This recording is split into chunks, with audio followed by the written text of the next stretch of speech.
نحمده ونصلي على رسوله الكريم اما بعد فاعوذ باللہ من الشیطان الرجیم بسم اللہ الرحمن الرحیم.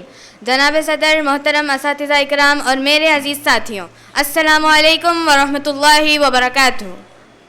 آج جس موضوع پر مجھے بات کرنے کا موقع ملا ہے اس کا عنوان ہے جنگ آزادی میں مسلمانوں کا کردار.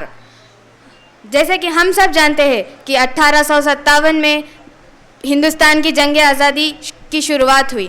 تو 1857 کی پہلی جنگ آزادی سے لے کر 1947 کے سورج طلوع ہونے تک مسلمانوں نے اس وطن عزیز کے خاطر جو قربانیاں دی، تاریخ کا کوئی بھی صفحہ ان کے ذکر کے بغیر مکمل نہیں ہو سکتا. اور اگر بات ہندو مسلم اتحاد اور انگریزی سامراج کے خلاف شجاعت کی ہے تو ایک نام سنہرے حروف میں چمکتا ہے. جی ہاں، میرا اشارہ شہید اشفاق اللہ خان رحمۃ اللہ علیہ کی طرف ہی ہے. تقریباً 100 سال پہلے ہندوستان انگریزی سلطنت کے زیر اقتدار میں تھا. اسی دور میں اشفاق اللہ خان نامی ایک بہادر نوجوان شاہجہاں پور اتر پردیش میں پیدا ہوئے. انہیں اپنے وطن سے بے حد محبت تھی.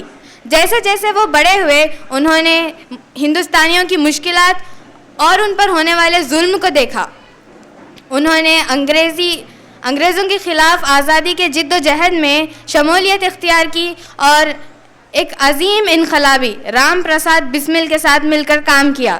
ان کی دوستی ہمیں یہ خوبصورت پیغام دیتی ہے کہ وطن کی محبت کے آگے مذہب کوئی رکاوٹ نہیں بنتی. 9 اگست 1925 میں اشفاق اللہ خان رحمۃ اللہ علیہ نے ککوری ٹرین کارروائی میں حصہ لیا، جس کا مقصد تھا انگریزوں کے خلاف جد و جہد میں وسائل حاصل کرنا. انگریزوں نے اس کارروائی میں حصہ لینے والے بہت سے انقلابوں کو گرفتار کیا، لیکن اس وقت اشفاق اللہ خان چھپ گئے اور انگریزوں کے نظر سے بچ گئے. لیکن کچھ دن بعد کسی شخص کے غداری کے نتیجے میں انہیں بھی گرفتار کیا گیا.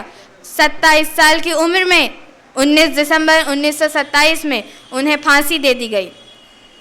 ذرا غور کیجئے، ایک نوجوان جس کے سامنے اس کی پوری عمر پڑی تھی، وہ چاہے تو پڑھ لکھ کر کامیاب ہو جاتے، اس جد و جہد میں دخل اندازی نہ دیتے، لیکن انہوں نے اپنی پوری عمر ان کے وطن کے نام کر دی.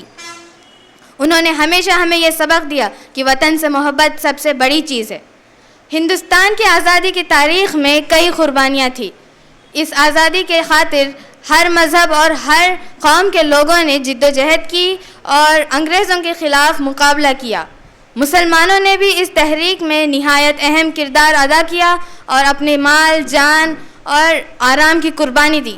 آج کے دور میں ایسا محسوس ہوتا ہے جیسے مسلمانوں کو تحقیر یا تنقید کا سامنا کرنا پڑتا ہے اور ان کی خدمات کو نظر انداز کیا جاتا ہے. لیکن تاریخ گواہ ہے کہ مسلمانوں نے بھی ہندوستان کی آزادی کے لیے اتنا ہی کردار ادا کیا جتنا غیر مسلمانوں نے کیا. آج اگر ہم ایک آزاد ہندوستان میں سانس لے رہے ہیں تو اس کا مطلب یہ نہیں کہ ہم ان مجاہدین کے قربانیوں کو فراموش کریں. ان کی قربانیاں ناقابل فراموش تھیں. ہمارے بزرگوں نے جس وطن کے خاطر اپنے جانوں کی قربانیاں دی، اس وطن سے بے حد اور بے پناہ محبت کرنا ہم سب کا فرض ہے. کیونکہ ہمارے بزرگوں نے ہمیں صرف ایک آزادی ہندوستان نہیں دی، بلکہ انہوں نے ہمیں ایک متحد ہندوستان کی ذمہ داری بھی دی. اللہ تعالیٰ سے دعا ہے کہ وہ ہمیں اس وطن کی اسی طرح خدمت کرنے کی توفیق عطا فرمائے جیسے ہمارے بزرگوں نے کی.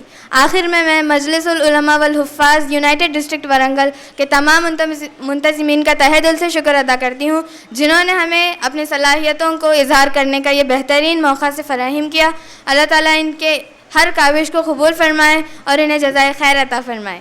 آمین ثم آمین. السلام علیکم ورحمۃ اللہ وبرکاتہ.